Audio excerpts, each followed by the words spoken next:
గురుభ్యో నమ. Sigma spiritual సేవకి స్వాగతం. సో ఈరోజు ఏప్రిల్ 30వ తారీఖు 2026 గురువారం పంచాంగం చూద్దాం.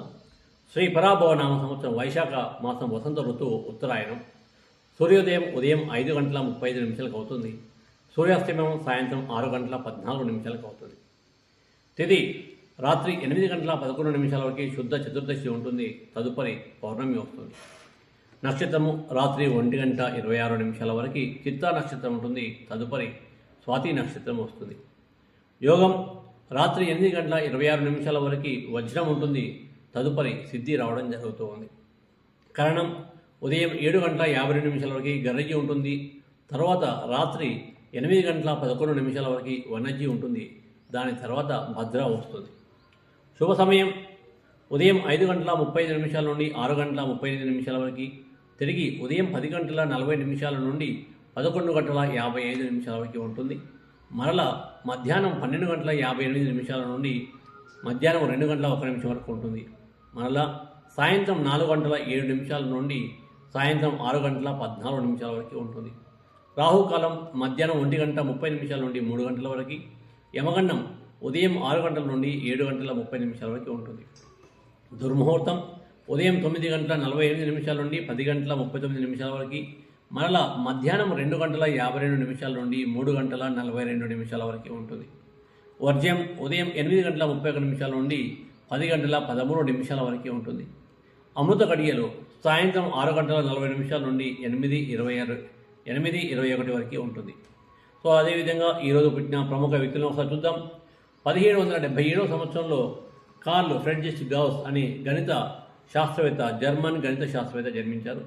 1870 సంవత్సరంలో దాదాసాహెబ్ ఫాల్కే చలనచిత్ర దర్శకుడు జన్మించడం జరిగింది. అతని పేరు మీదనే మనం సినిమా అవార్డు కూడా ఇస్తున్నాం. 1891 సంవత్సరంలో గాడేపల్లి వీర రాఘవ శాస్త్రి గారు జన్మించారు. గొప్ప కవి, శతావధాని, నాటకాలంకార సాహిత్య గ్రంథాలను కూడా రచించడం జరిగింది. 1901 సంవత్సరంలో సైమన్ కుజ్నెట్స్ అనే ఆర్థికవేత్త జన్మించారు. 1902 సంవత్సరంలో థియోడర్ షుల్జ్ అనే ఆర్థికవేత్త జన్మించారు. అతను నోబెల్ బహుమతి గ్రహీత కూడా. 1910 సంవత్సరంలో తెలుగు వారందరూ గర్వించే మహాకవి శ్రీశ్రీ గారు జన్మించడం జరిగింది. అదేవిధంగా 1926 సంవత్సరంలో శ్రీనివాస్ కాలే భారతదేశంలో సంగీత దర్శకుడు, మహారాష్ట్రకు చెందిన వ్యక్తి జన్మించారు. 1968 సంవత్సరంలో దాడిచిలుక వీర గౌరీ శంకర్రావు గారు జన్మించారు. మత్తుమందు వైద్యుడు, రాజకీయ నాయకుడు కూడా. 1972 సంవత్సరంలో విఎన్ ఆదిత్య రచయిత మరియు నిర్మాత, దర్శకుడు జన్మించారు. 1979 సంవత్సరంలో హరిణి భారతీయ నేపథ్య గాయని జన్మించారు. 1987 సంవత్సరంలో రోహిత్ శర్మ భారతదేశంలోని ప్రముఖ క్రికెట్ క్రీడాకారుడు, దేశం తరపున ఆడుతున్న వ్యక్తి, వారు జన్మించారు. 1990 సంవత్సరంలో నందిత శ్వేత భారతీయ చలనచిత్ర నటి జన్మించడం జరిగింది. అదేవిధంగా ఈరోజు అంటే ఏప్రిల్ 30వ తారీఖును కూడా మనము ఏ విధంగా జరుపుకుంటాము అంటే బాల కార్మిక వ్యతిరేక దినోత్సవంగా జరుపుకుంటాము. అదేవిధంగా ఆయుష్మాన్ భారత్ దివస్కు మనం జరుపుకుంటున్నాం. 2018 నుండి ఇది అమల్లోకి రావడం జరిగింది. ఈరోజు జరిగిన ప్రముఖ సంఘటనను ఒకసారి మనం పరిశీలించినట్లయితే 1946 సంవత్సరంలో మద్రాసు ప్రెసిడెన్సీ ముఖ్యమంత్రిగా టంగుటూరి ప్రకాశం పంతులు గారు పదవి చేపట్టడం జరిగింది. 1975 సంవత్సరంలో దక్షిణ వియత్నాం ఉత్తర వియత్నాం దేశానికి లొంగిపోయి వియత్నాం యుద్ధానికి ముగింపు పలకడం జరిగింది.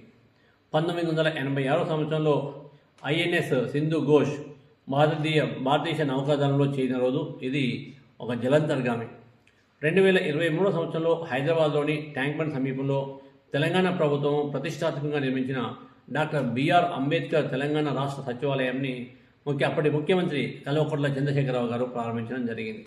ఇలాంటి విషయాల కోసము, నేటి పంచాంగం కోసము, అదేవిధంగా నేడు పుట్టిన ప్రముఖ వ్యక్తుల వివరాల కోసము, ఆ డేట్ యొక్క స్పెషాలిటీస్ తెలుసుకోవాలి అని అనుకుంటే ఇప్పుడే మన యొక్క సిగ్మా స్పిరిచువల్ సేవని సబ్స్క్రైబ్ చేయండి. ఈ వీడియోని లైక్ చేసి మీ మిత్రులందరికీ షేర్ చేయండి. జై శ్రీరామ్.